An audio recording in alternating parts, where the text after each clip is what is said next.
200. Va ora in onda Cultura e Arte con il professore Andrea Rognoni. A te la linea, Andrea. Grazie Sveva. E ti dico subito che Oggi l'ospite è già abbiamo in un linea. ospite importante che è Sergio Fanucci, L'enigma del patriarca, un grande thriller. Ha scritto questo libro davvero accattivante, interessante, affascinante, stimolante, cerchiamo gli aggettivi più originali.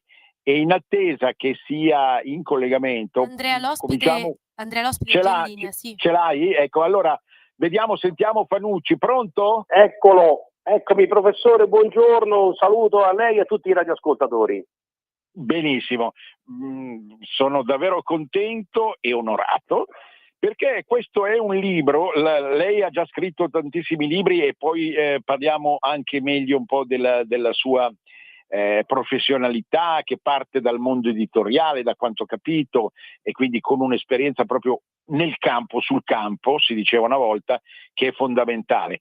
Ecco, questo libro io l'ho letto con grande attenzione e passione. Non è un giallo qualunque, lo diciamo subito, non è un giallo come ce ne sono tanti oggi, un profluvio di polizieschi, poliziotteschi, dove c'è il commissario che fa una determinata ricerca su un morto o più morti ritrovati all'inizio, eccetera, eccetera. Con tutto il rispetto naturalmente di un genere che evidentemente sta sfondando in mezzo al vuoto culturale in cui ci ritroviamo.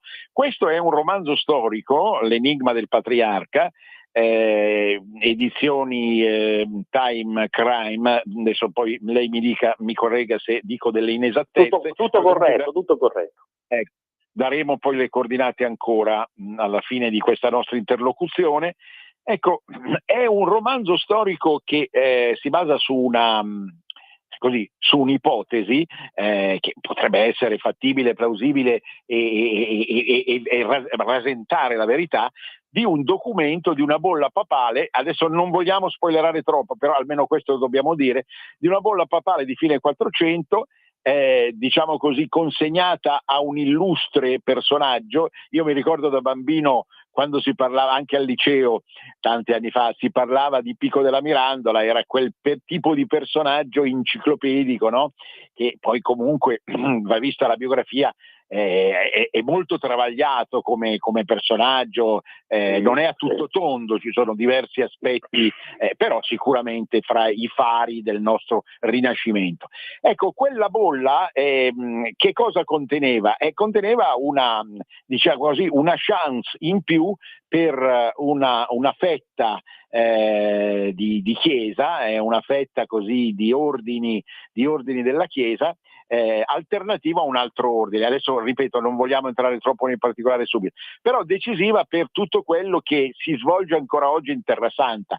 Devo dire subito, ma lei voglio subito la conferma e le lascio la parola, che è di un'estrema attualità questo romanzo, perché qui c'è stato un passaggio di consegna di staffette fra Bergoglio e il nostro attuale Prevost, dietro il quale si è detto tutto e il contrario di tutto. E sicuramente, siccome c'era in ballo anche un personaggio lombardo, ecco, molto noto e che ha un ruolo decisivo in Terra Santa, caspiterina, uno legge questo romanzo, si inquieta ancora di più per pensare quello che può essere successo dietro le quinte del conclave. O sbaglio, Fanucci?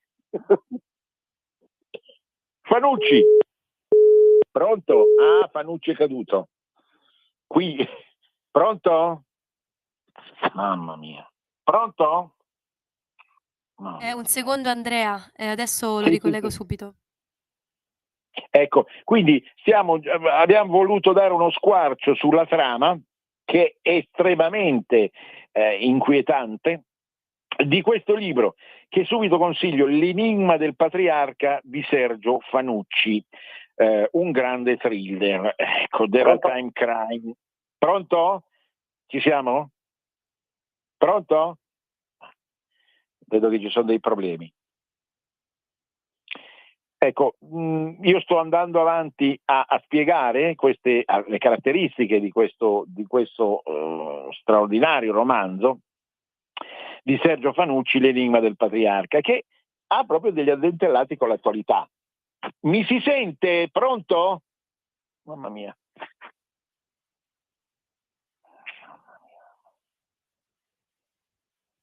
che succede? Pronto? Dovrebbe essere di nuovo in linea l'ospite. Ecco, Sergio, pronto? Fanucci? Ma che? Io non sento niente, non riesco a sentire niente, non capisco perché. Pronto? Niente da Purtroppo fare. cade la linea, non so perché, adesso ci riproviamo. Quindi, dietro le quinte di ciò che che accade da secoli in Terra Santa, per una sorta di patriarcato, non quello che insomma di solito viene denunciato dal mondo femminista, ma di colui che in qualche modo gestisce le sante terre dal punto di vista cristiano, no?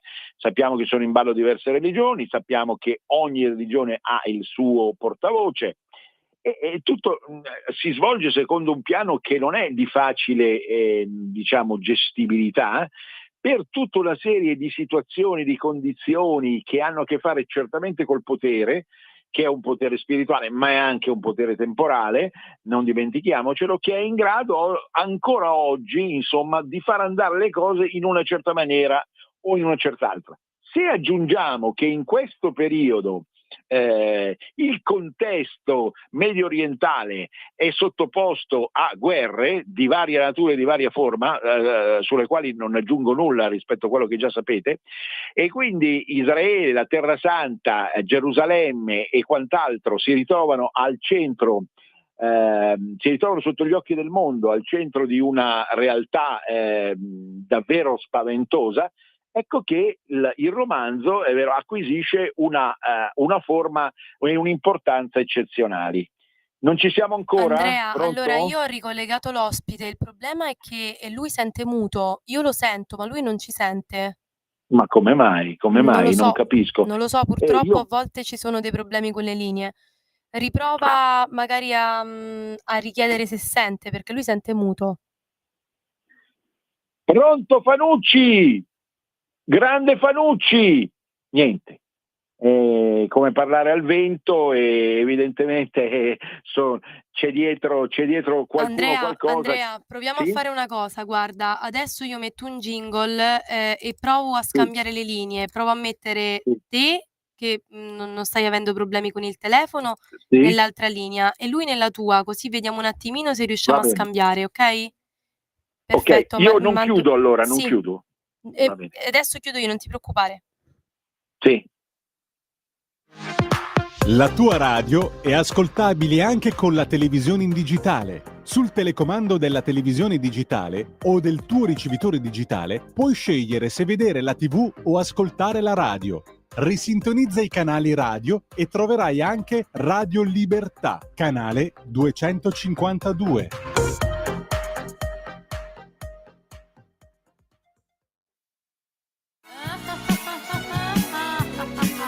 Pesca dalla rete, le interviste di Luisella Pescatori, detta La Pesca, con le freelance di Rete al Femminile, le voci fiere di una nuova prospettiva, ovvero segreti e consigli del lavoro autonomo declinato al femminile. Ogni mercoledì alle 15:30 su Radio Libertà, la tua radio.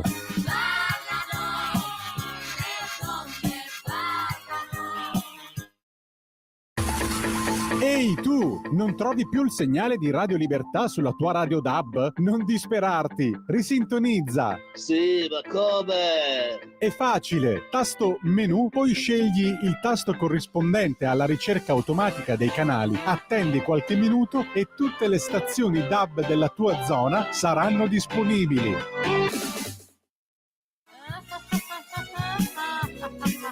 Pesca dalla rete, le interviste di Luisella Pescatori, detta La Pesca, con le freelance di Rete al Femminile, le voci fiere di una nuova prospettiva, ovvero segreti e consigli del lavoro autonomo declinato al femminile. Ogni mercoledì alle 15:30 su Radio Libertà, la tua radio.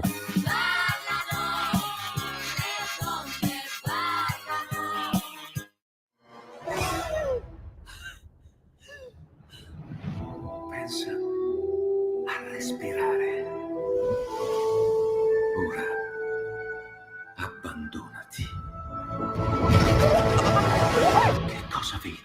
luce, oscurità, l'equilibrio. È tanto più grande. È stato un risveglio. Hai sentito? Conosco una sola verità.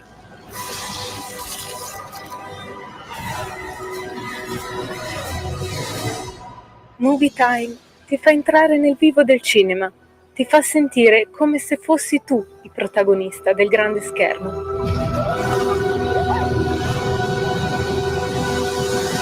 Ogni sabato dalle ore 16. Di nuovo a te la linea, Andrea. Purtroppo c'è un problema telefonico e non riusciamo ad avere l'ospite. Ora chiamo chi di dovere. Grazie. Benissimo, allora vado avanti un po' a raccontare il romanzo. Rifugiatasi a Venezia dopo gli ultimi eventi che l'hanno sconvolta, l'avvocato Elisabeth Scorsese incontra un personaggio in visita nella città che possiede una casa d'asta. Ne parla poi col padre, confida il tutto alla sua segretaria, decide di approfondire, ma come arriva nella capitale inglese è sparita la persona che gli interessa.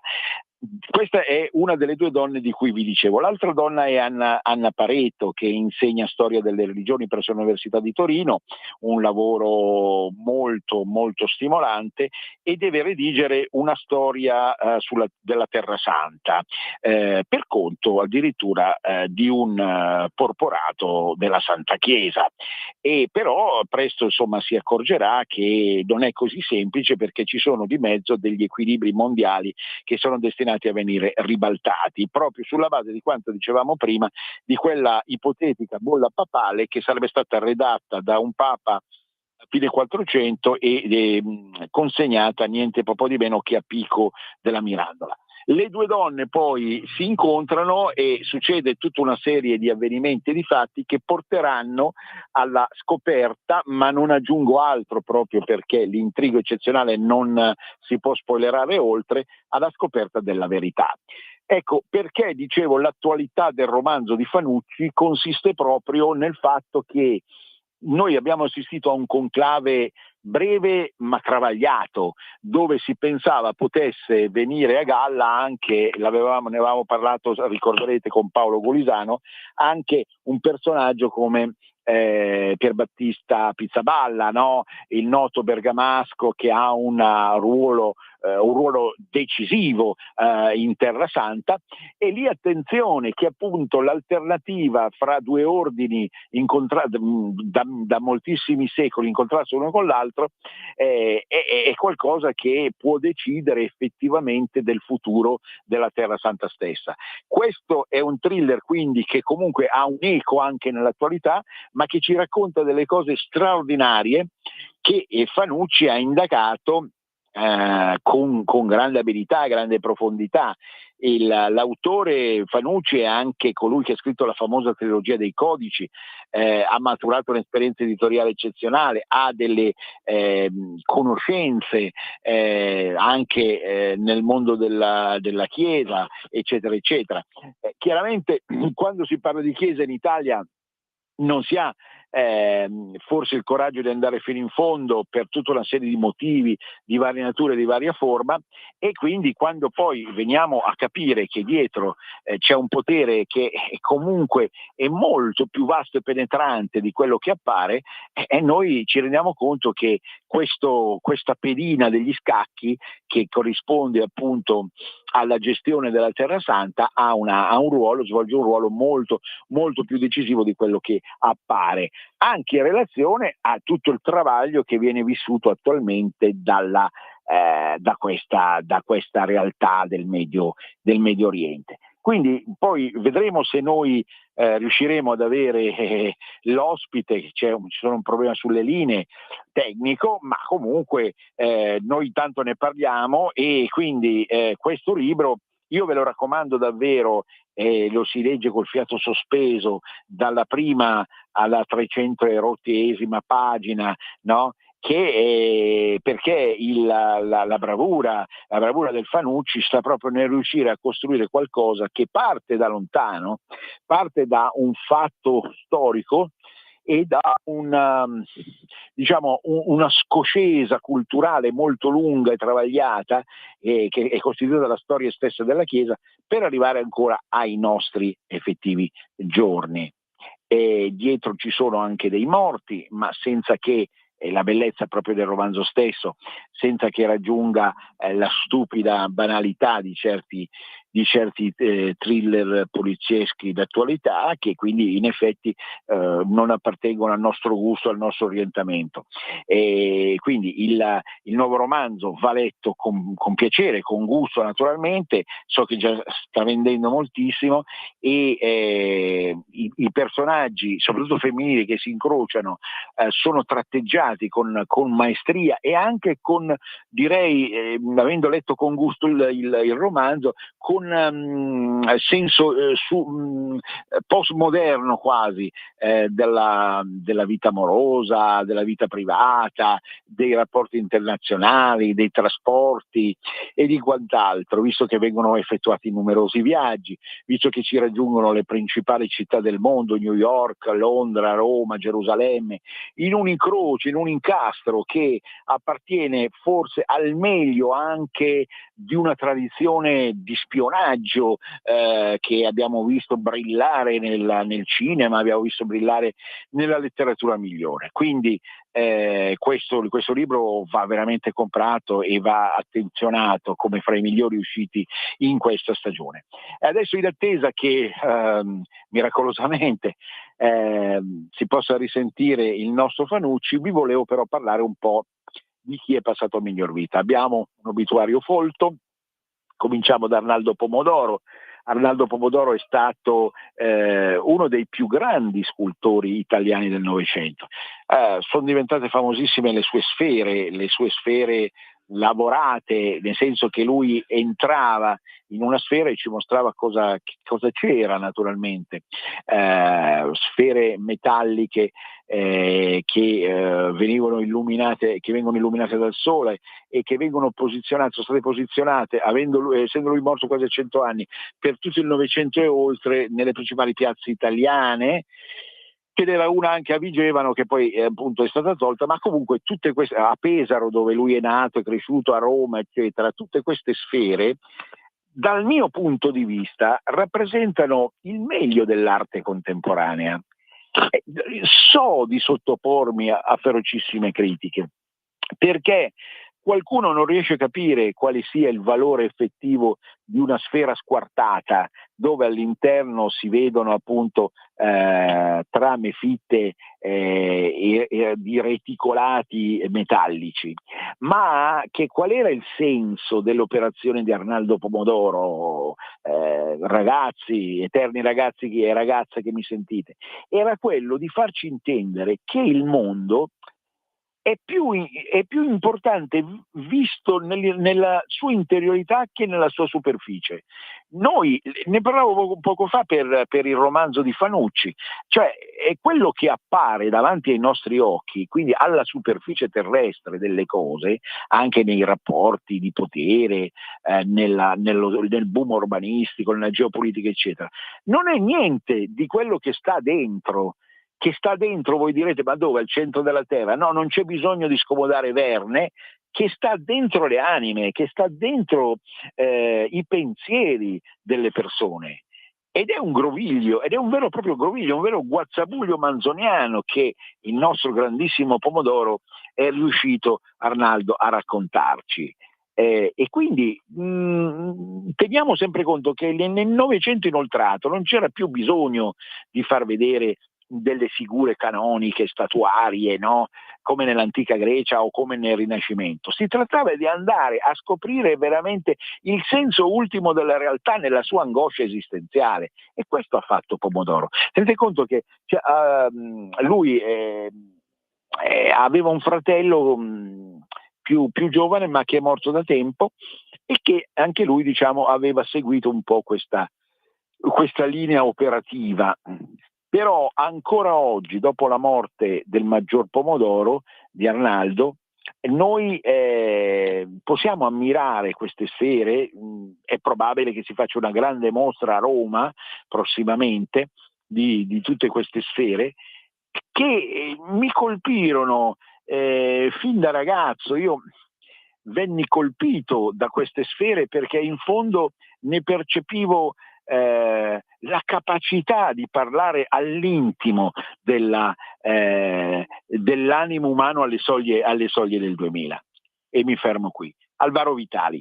Dunque, Alvaro Vitali è stato un attore significativo, soprattutto nella versione che lui ha dato del famoso Pierino, partendo da un'esperienza eccezionale che fu Amarcord del 74. In Amarcord Alvaro Vitali è stato bravissimo perché in realtà ha saputo interpretare il monello di strada romagnolo, ecco, che andava a scovare i peccatucci di provincia con una certa insolenza simpaticissima.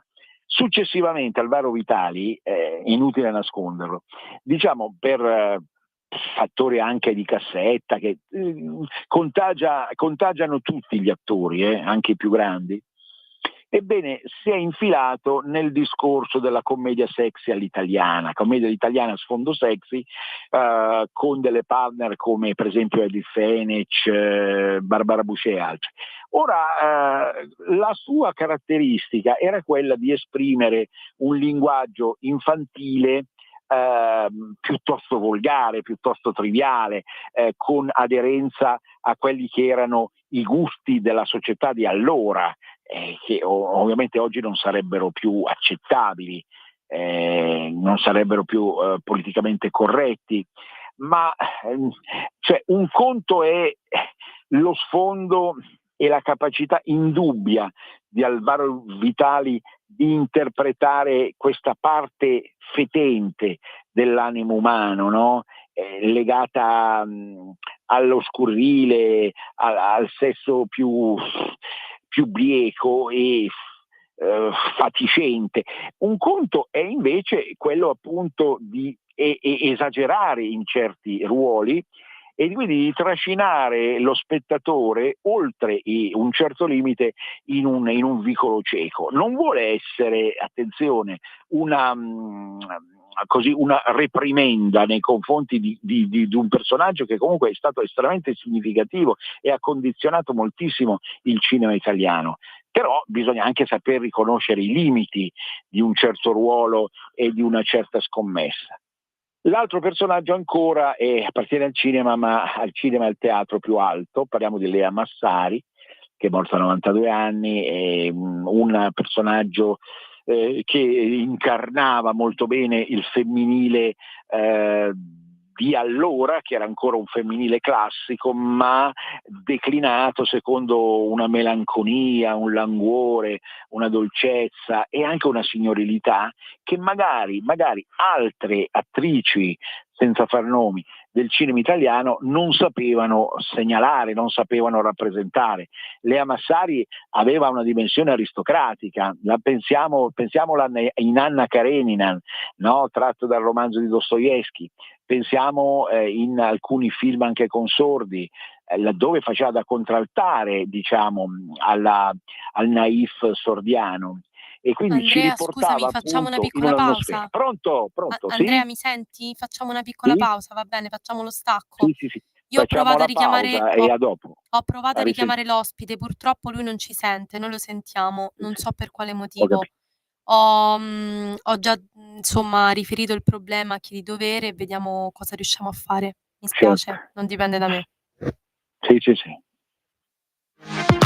La tua radio è ascoltabile anche con la televisione in digitale. Sul telecomando della televisione digitale o del tuo ricevitore digitale puoi scegliere se vedere la TV o ascoltare la radio.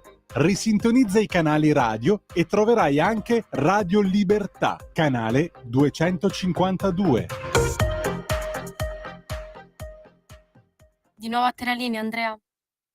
Grazie. Quindi, stante il fatto che pare che ci siano ancora problemi per il collegamento con Fanucci, andiamo avanti a finire l'obituario. Quindi Lea Massari, una figura che costituiva davvero l'antidiva per eccellenza, non ha mai voluto esibirsi, non ha mai voluto diciamo strisciare sui tappeti rossi, è un personaggio che anche in teatro, per le parti teatrali che ha fatto, anche in televisione naturalmente e via dicendo, ha saputo mostrare una bellezza apollinea, appunto quasi d'altra epoca, che comunque riusciva a conquistare il cuore di tantissimi spettatori. Quindi sono in realtà deceduti due personaggi completamente diversi, proprio quasi opposti, Alvaro Vitali e Lea Massari, che pure hanno contribuito, soprattutto fra gli anni 70 e 80-90, hanno contribuito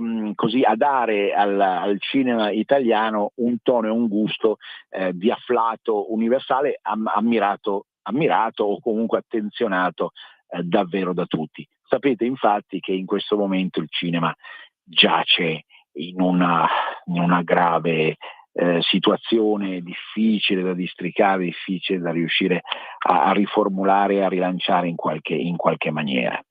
Adesso io vi vorrei parlare di editoria scolastica, perché come segnalato dal giornale dell'altro ieri, purtroppo è uscito un libro di testo di cui non facciamo neanche nome perché non merita la pubblicità, un libro di storia contemporanea, in cui quindi un libro che andrà nelle scuole superiori, in cui si tratteggia come ultimo elemento di attualità, cioè quindi di storia riversata nell'attualità, si tratteggia il governo Meloni come un governo sostanzialmente di estrema destra, quindi con un'origine che potrebbe essere chiamata fascista e che gestisce le cose secondo una mentalità di spirito nazionalista, retro, con ordini, sistemi di idee e di formulazione di leggi e di applicazione delle stesse che seguono un certo cliché. Io ho abbandonato la scuola, mi è venuto fuori come un lapsus freudiano. Sono 5 anni che oramai sono in pensione, certamente è un motivo per il quale poi ho voluto lasciar perdere l'insegnamento. Certamente dopo tantissimi anni non era un'irregolarità la mia, ma certamente ero stufo anche di sentirmi impastato in questo clima, mainstream, tipicamente della peggiore sinistra intellettuale, contro la quale io mi sono battuto per tutta la vita, sappiatelo. E quindi ero stufo proprio di dover gestire testi scolastici che così non vogliono scrivere la storia secondo, non dico la verità, che forse un po' troppo pretendere, ma secondo un'approssimazione all'effettivo svolgersi delle cose. Penso che abbiamo raggiunto un livello di soggettività, chiamiamola così, insomma, di presunzioni di verità da parte degli ideologizzati estensori dei libri scolastici e di gran parte degli insegnanti, che batte decisamente quello che era successo, ricorderete, negli anni 60-70, inizio 80, per la contestazione. Qui la china che si sta percorrendo è quella di assoluta lontananza dalla realtà, secondo un plafond di ossessione, di fissazione, quasi di delirio ideologico, che va comunque denunciato, capite? Perché io mi rivolgo anche ai genitori di ragazzi che hanno 14 anni e che si apprestano a entrare, di tutta Italia ovviamente, che si apprestano di entrare nelle scuole superiori. Sappiate che i vostri ragazzi verranno letteralmente manipolati da apprendisti stregoni che si proclamano insegnanti, ma che in realtà non hanno capito il vero senso dell'insegnamento, che è la libertà, che è l'apertura, che è il confronto delle idee. Ed è gravissimo tutto questo. Noi ci apprestiamo a entrare nel tunnel di una società completamente diversa da quelle del Novecento, avete visto anche le ultime notizie dall'Inghilterra sul debordare del potere della cultura musulmana, ma questo è soltanto un tassello di una complessa rete di opzioni che oramai hanno raggiunto, diciamo, l'ufficialità della gestione reale della scuola. Per cui io a questo punto, anche con il sommo dispiacere di Francesca Corbella, che è una mia carissima amica e che parla ottimamente di problemi scolastici il giovedì, io mi auguro che la scuola sia distrutta, cioè che non esista più fra 20 anni, 30 anni la scuola, perché la scuola come la conosciamo oggi, ecco, parla un ex insegnante di liceo, la scuola come la conosciamo oggi è al punto, come dicono gli americani, ground zero di disfacimento, perché non è ammissibile che si possa ammansire a dei ragazzi l'idea che noi siamo sottoposti al torchio di un governo fascista. Cioè, questo è fascismo puro, è fascismo loro, è fascismo dei docenti, è fascismo della scuola. Non se ne può più di questa storia. Avrete sentito appelli da parte di altre persone, ma se lo fa un docente, un ex docente, qualcuno che ha vissuto sulla propria pelle tutti questi anni, no? Di trasformazione continua e di derapage, potremmo dire, verso il nulla, qui mi viene in mente un bel romanzo di Susanna Tamaro, no? Che citava il professore del nulla, un professore intento a costruire le barriere del nulla, no? Veramente straordinario. Ma ecco, di fronte a questa situazione, veramente sappiate che non so se esisterà ancora e potrà esistere una scuola che sia degna di questo nome, È veramente uno scandalo totale. E adesso io ho sentito citare da Francesca Paolo Crepè che riparla di severità, ma cosa volete ricostruire la severità con questa scuola qua, ideologizzata in una certa maniera, eccetera, eccetera? Ma è meglio che scompaia, è meglio che si dilapidi nel nulla. Muoia Sansone con tutti i filistei a questo punto. È incredibile, cioè ci sono cose che superano la nostra immaginazione e che solo questa Radio Libertà, così si chiama, ecco, è in grado di denunciare in maniera chiara e forte. E questo è l'ultimo anello, manuale, ripeto, che non cito, è l'ultimo anello di una catena di misfatti, ecco, altro che i thriller di cui parlavamo prima, di una catena di misfatti che non possono riuscire più a essere tollerati da persone che amano il minimo di libertà, il minimo di coscienza e il minimo di libertà. Ecco, e penso che poi tutto questo stia accadendo anche nelle scuole di tutta Europa, avviandoci evidentemente a questa catastrofe, no? Appunto, catastrofe morale, catastrofe ideale, catastrofe dello spirito, ecco, avrebbero detto i grandi Croce e Gentile, dello spirito che noi ci apprestiamo a vivere e che di fronte al quale ci sentiamo impotenti, perché la sensazione dell'impotenza è la sensazione peggiore dell'essere umano. Perché evidentemente qualsiasi tentativo che si faccia è destinato a essere preso in giro, ad essere parodizzato in questa maniera. Quindi è per quello che oggi mi soffermo su questo fatto che mi ha ulteriormente colpito, per quanto, ripeto, io cerchi di non pensare più alla scuola per i motivi che vi ho detto prima, ma quando si sentono queste notizie si prova un conato di vomito, di sincero vomito, per chi ha sempre insegnato la libertà, come io l'onore e l'orgoglio di aver fatto per 40 rotti anni, la libertà, signori, che non esiste più in questo paese, non esiste più! Basta.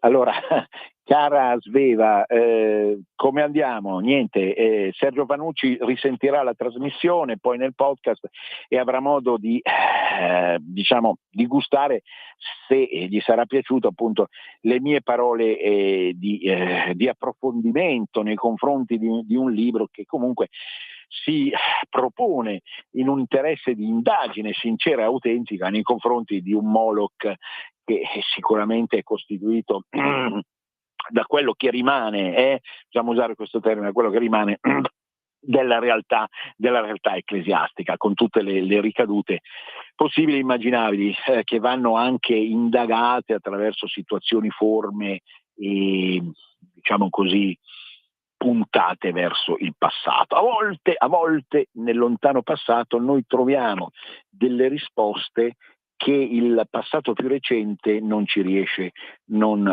a darci, naturalmente.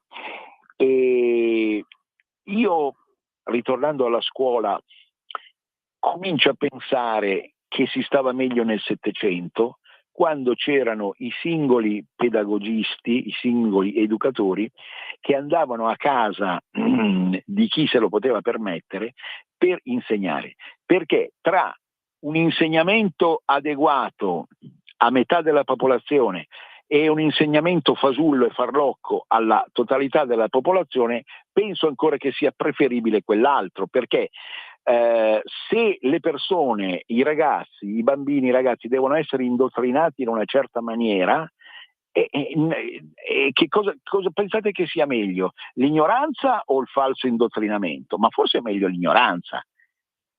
Veramente, io non la pensavo così fino a poco tempo fa, ma oramai mi sono convinto di questo fatto, perché ne ho viste troppe durante la mia docenza, ne ho viste troppe dopo, appunto, da quando ho finito di insegnare, e pur continuando a insegnare a livello privato, per quello che è la mia missione personale e la mia cultura in chiave di libertà e di identità che io cerco di portare ai singoli ragazzi, imitando magari Giuseppe Parini, che andava nelle case delle persone che avevano bisogno di essere effettivamente istruite. Ecco, allora noi siamo arrivati avanti nella trasmissione, non siamo riusciti a sentire Sergio Fanucci, però davvero subito in libreria a comprare questo romanzo dell'autore già della famosa trilogia dei codici, che si è cimentato stavolta con qualcosa di straordinario, una trama serratissima, costruita, cito un noto critico, costruita per non lasciare al lettore altra scelta che divorare le pagine fino al travolgente finale, meditato dall'autore per suggellare appunto la proposta che caratterizza ogni parte del libro. La finezza, poi oserei aggiungere, la finezza con cui il carattere femminile, che evidentemente Sergio conosce molto bene, è stato tratteggiato attraverso le due protagoniste, Anna ed Elisabeth, di cui vi dicevo appunto prima, e che costituisce un'eccezione all'interno di una letteratura attuale. Io vi consiglio sempre il sito, la pagina Facebook di Sergio Sozzi, che è appunto dedicato alla letteratura italiana, che ha moltissimi membri, questo gruppo, perché si capisce quanto sia in agonia, proprio come il cinema, dicevo prima, anche la letteratura. Il problema principale individuato dal leader della pagina, Sergio Sozzi, un perugino che vive in Slovenia, è quello di denunciare la maggior parte degli autori che non sanno più scrivere in lingua italiana. Quindi il problema è quello anche di riuscire, vedete che la scuola è davvero una disfatta, è una tremenda disfatta, non solo morale ma anche tecnica e culturale, e quindi qui c'è da ricostruire dall'inizio, dalle basi, dallo zero, da ground zero, tutto quello che è stato effettivamente distrutto dopo il 68.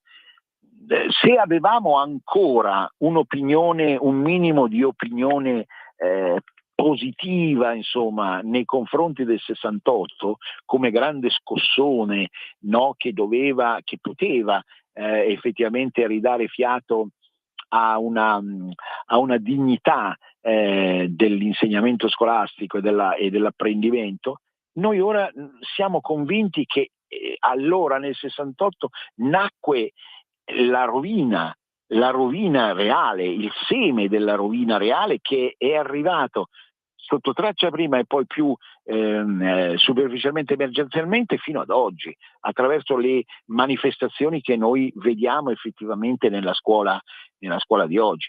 Naturalmente chi sente questa mia trasmissione e appartiene appunto all'avanguardia dei docenti da mainstream che credono di costruire e presidi che credono di costruire una scuola veramente degna di questo nome, proveranno un forte conato di vomito, mi criticheranno fortissimamente, mi penseranno un reazionario, mi penseranno un fascio leghista della peggiore ora.